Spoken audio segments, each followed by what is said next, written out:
Alas 5 na nga ng umaga nung mga oras na 'to at kakauwi lang namin ni Daddy galing palengke. Pag-uwi nga namin ni Daddy ay dumaan muna kami sa tindahan para ibili si Athena ng Energen. Ayaw niya daw muna kasi mag-heavy breakfast kaya Energen na lang daw ay okay na sa kanya. May pasok din pala si Athena nung araw na 'to kaya naman maaga din siyang nagising.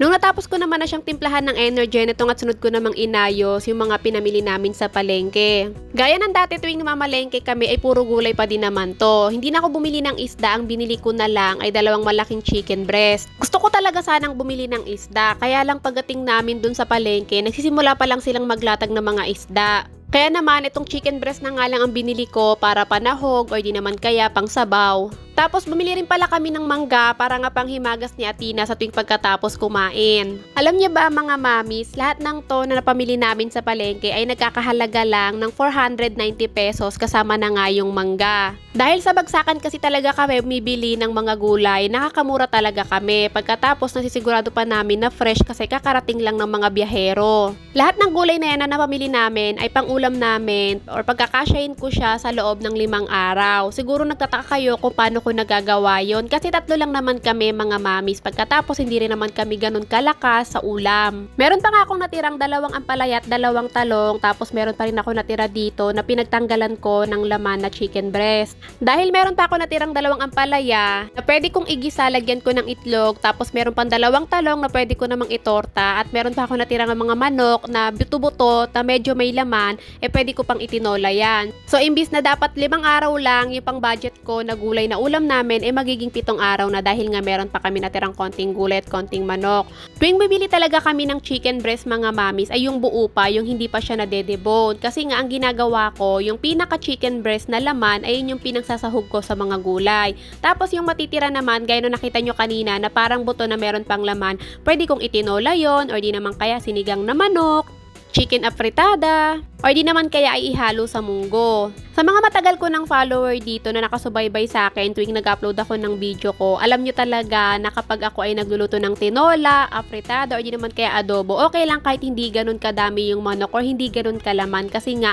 ang pinakahabol talaga namin doon, lalong-lalo na si Athena at si Daddy, yung gulay at saka yung sabaw or di naman kaya yung sarsa. Tsaka pag bibili ako ng gulay, hindi talaga pwedeng mawala yung repolyo o di naman kaya ay sayote. Kasi nga, yan yung mga gulay na pwede mong sahugan lang ng sardinas o di naman kaya tamang gisa lang. Dahil nandito naman ako sa kusina at pagkatapos kong asikasuhin, itanggal sa plastic lahat ng mga gulay, sinunod or tinuloy-tuloy ko na nga din at nagluto na ako ng magiging ulam namin para sa tanghalian. Hanggang gabihan na to mga mamis. Mukha lang siyang konti sa video pero madami-dami na talaga yan. So, kumuha lang ako ng laman doon sa chicken breast, tapos binabad ko lang siya sa oyster sauce, nilagyan kong paprika at saka ng paminta. Hindi muna ako nagtimpla ng asin kasi maalat na yung oyster sauce. Tapos kumuha lang din ako ng kalahating repolyo, tapos isang sayote at saka ng Baguio beans. Ito yung request na ulam ngayon ni Daddy. So, ginisa ko lang naman to mga mamis. Pwede naman talagang walang chicken breast. Yan yung iba talaga ang ginagawa ay hinahaluan ng pork. Pero syempre, alam niyo naman na hindi ako pwedeng kumain ng baboy kaya chicken breast yung inilagay ko. So, dito tinimplan ko na siya ng asin kasi nga tumabang dahil nga naglagay na ako ng maraming gulay. Bukod pala sa gulay, nagpaluto din si Daddy ng scrambled egg kasi nga nagkikrave din siya sa scrambled egg. So habang inaantay ko nga na maluto yung gulay, hiniwa-hiwa ko muna yung ampalaya kasi parang abutan na siya ng pagkasira. So para hindi siya tuluyang masira, ito nga hihiwain ko na ng maliliit. Para nga kinabukasan or sa susunod na araw, ito naman yung uulamin namin, ginisang ampalaya. Alam niyo ba mga mamis, ngayon ko lang nadiskubre na kapag meron ka palang ampalaya na binili, kung hindi mo naman siya maluluto agad, ay mas okay kung hihiwain mo na agad siya ng ganito kaliliit, tapos lagay sa lalagyan or di naman kaya may plato tapos takpan ng cling wrap. Hindi agad masisira kahit hindi mo siya maluto ng ilang araw.